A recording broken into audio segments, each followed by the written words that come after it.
State and verify Ohm's law. So this will be generally a 3, 4, 5 marker question. So state is you need to tell that current is directly proportional to voltage for a given physical and temperature condition being fixed. That's your statement. I'm not going to restate that. What I'll be concentrating over here is to verify Ohm's law. So we are looking at a circuit diagram which will be with the resistor, voltage source, key, then ammeter, and something called as voltmeter.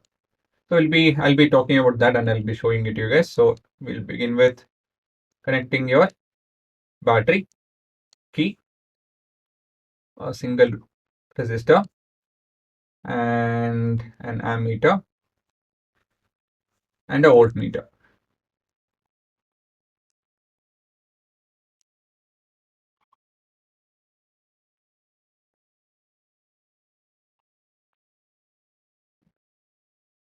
So voltmeter is indicated with V, ammeter is with A. They have positive and negative terminals. So these are specific. The way we connect it has to be very specific. If not, it won't work the way we need it to be, right? So the whole idea here is to have such a connection, right? And to change the voltage and read this too. So let me read the procedure. It will be clear. Connect the device as per circuit diagram. Close the key, right? This is now its circuit is on. Current will start flowing. Note down the voltage and current in voltmeter and ammeter. So from here, we'll note down the voltage, and from here, we'll note down the current. Okay, that's the role of voltmeter and ammeter. Repeat the previous step with different voltage. So we just don't have a fixed voltage source. We have varying. We need to change this so as to do the experiment. Okay, so this is the basic idea. So before I show you guys how we actually do it, I would like to discuss the circuit that we are using. Okay, see, I don't have a varying voltage source. I have a single voltage source. It's around 5.2. Just a second, let me use a different color. 5.2 to 5.4 volt. Okay, so this voltage source is somewhere around this. It will vary depending on whatever the condition being. And what I've done is this is the resistor which we are measuring the voltage and current across. Okay, so voltage across this and the current through this is what we are measuring. This part of the circuit acts like a voltage divider, right? In usage of resistors, I spoke of voltage divider. This is that. It's a very simple thing. Once you do the numericals, that is in the next section, you will understand how this works actually. Okay, this is the basic idea. To show that, yes, this is a voltage divider, what I've done is between that resistor, right? Between the resistor, what I've done is I connected a LED. So this LED will show the amount of current that is flowing through when we change the connectivity over here, right? So if this brown color wire, if I connect it over here or over here, the voltage keeps on dropping. At point, I'll call this as D and I'll call this as A, B, C, right? If I connect the wires between A and D, the voltage is high. Between AC, it will reduce. AB, it will reduce furthermore. So you have a visual proof of this happening so that you guys are sure that yes, I'm not doing anything manipulative. I am manipulating actually, but matlab, I'm doing manipulation on this itself, nothing else. So this is the first video number 1 that you'll be watching. And after that, once you yes agree that yes, my voltage divider works, then we'll be watching the video number 2. Okay. So in the second video, what you have to mainly note down is this readings. Okay, this 2 multimeter reading. The first one acts like a voltmeter. The second one acts like a ammeter. This is to measure voltage and this is to measure current. Right? Here we are measuring current in milliamperes. Here we are measuring voltage in volt itself. Okay, so this in the three variations that I have done. So by changing the connection between B, C, and D, I have three variations and three ammeter readings and 3 voltmeter reading. Thus 3 ammeter reading and we have 3 voltmeter reading. So that we note down and we plot a graph. Okay, so this is the funda. I'll repeat the entire thing. We are trying to verify Ohm's law using this particular circuit. So in place of a varying voltage, I have a voltage divider which will provide the varying voltage. I don't have different batteries that are connected. I felt this is much better. You get to see voltage divider in action. So all we are doing is we are changing the voltage and we are reading the voltage and current through a resistor. So this is our resistor with which we are, verifying Ohm's law. So that resistor happens to be this over here, this one.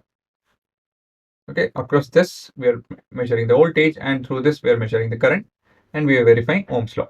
That is, we're telling that as you increase the voltage, the current will increase. So current and voltage are directly proportional. So our voltage source is from here, wherein we have three resistors connected in a particular way, acting like a voltage divider. So this is what will help us. So now first we'll watch this video and then this video. So in the second video, as and when I change the connection, you have to have a look at what is the voltmeter reading and ammeter reading. Okay, so understood what you have to do. Just make an observation over here that LED light strength changes as and when I change the connection. And in the second video, you have to note down the voltmeter and ammeter as and when I change the connection. It will keep varying a bit. You can take an average, right? Up to 1 decimal, that's enough. And here, this is 2 decimals. So you have to take an average of 2 decimals, right? So let's begin. So this is our LED. So I'm connected it over there. This is with the maximum LED. Then that is your C and B, and the left extreme is your A. So I'm changing it to C. So the voltage will reduce. I mean, you might not be able to see, but the LED is blinking, obviously not with the same strength. It's blinking. Can you see that? Right? Now I'll reduce a lot more. Actually, there's no enough voltage for the LED to glow. So I switched off the light to check if there is any kind of, LED giving out any light. There was none. Right? That was your first video. And you can see that, yes, with the maximum voltage, you have the LED glowing. Now on to the second video.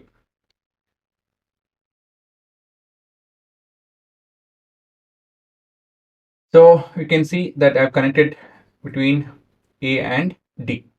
So please make a note of the voltage and the current.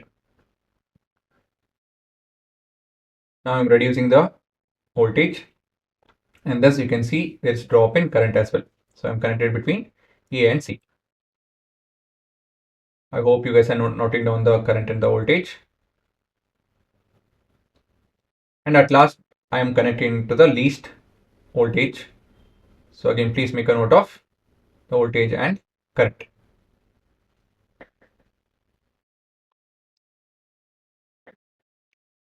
Right?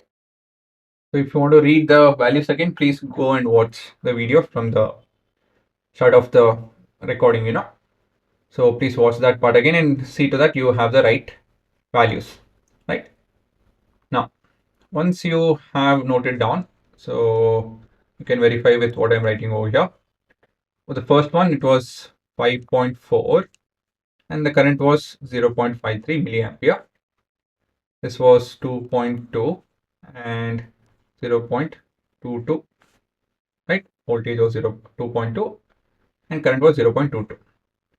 This was around 1.1 and 0.11. So approximately, if I divide this to, remember this is milli, okay? Right, this is milli, so it will be 10 to the power of minus 3. In the third, first, second, third, fourth column, we are dividing voltage and current, right? So 5.4 divided by 0.53 into 10 to the power of minus 3. Remember that. So this 2 division approximately is 10 into 10 to the power of plus 3. So 10 to the power of 4 ohm. if you didn't get that, I'll show it over here. So we are trying to divide voltage and current. So 5.4 divided by 0.53 into 10 to the power of minus 3. Again, this is milliampere. So this is ampere and this is voltage. So this is kind of slanting V. Okay, too much of slant. Yeah, that's better. So this is approximately, this is to around 10, right? Okay, 5.4 divided by, sorry, 54 divided by 5.3. I multiply and divide with 10. Okay, if you guys are still confused, I multiply and divide with 100. I'll get 53. So approximately it is 10. And 10 to the power of minus 3, if it goes to the numerator, it is plus 3. Right, this 10 to the power of minus 3. Over here, if it goes to the numerator, it becomes plus 3. And this is 10 to the power of 4. A to the power of n into a to the power of m. Yes, a to the power of n plus m. Okay, now this is 10 to the power of 4. Same calculation, just 2.2 divided by 0.22. It's a similar calculation. This 2 is 10 to the power of 4. And this 2 is 10 to the power of 4. So you can see that it remains constant. Is it not? Right? Now, we have to plot it.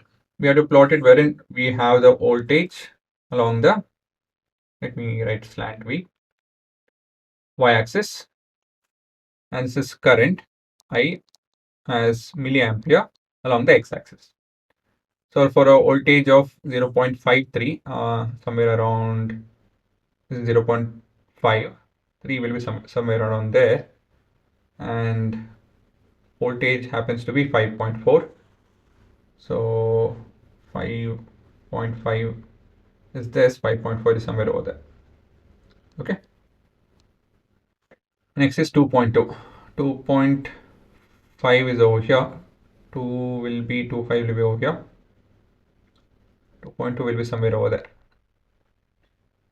And this is 0. Okay, sorry, 0.22 is somewhere over here. 2.2 will be 2.22 will be somewhere over there, right? And 0.11 is somewhere over there, and 1.1 is somewhere over there, right?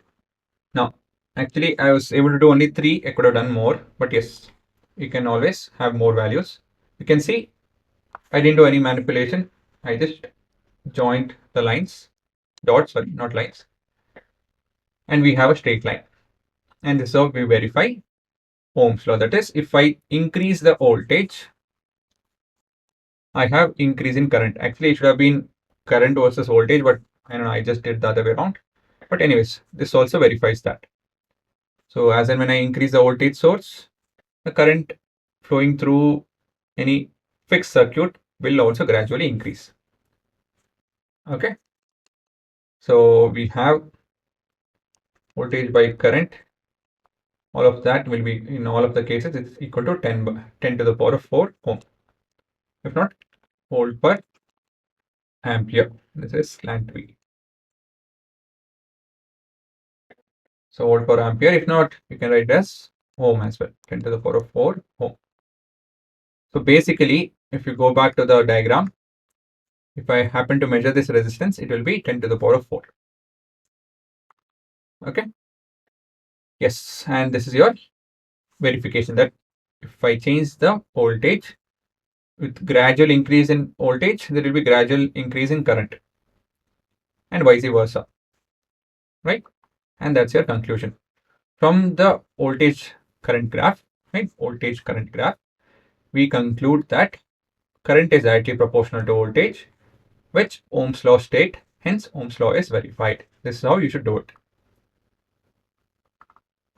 Of course, you won't get this actual value. All you have to do is just draw the table. If your teachers are okay to put the values, you can put these values. If not, you can just put imaginary values, x, y, 2x, 2y, 3x, 3y, and all of this ratio will be equal to 0.5, right? No, 2, it will be equal to 2. So it will be like 2 ohm and all of that. And this graph, you can just write VI graph. Just draw a straight line and you're done. You don't need to draw any values and all. Okay. So it's only, of course, I had practically set up, so I was able to do that. So now it's time for you guys to copy it out.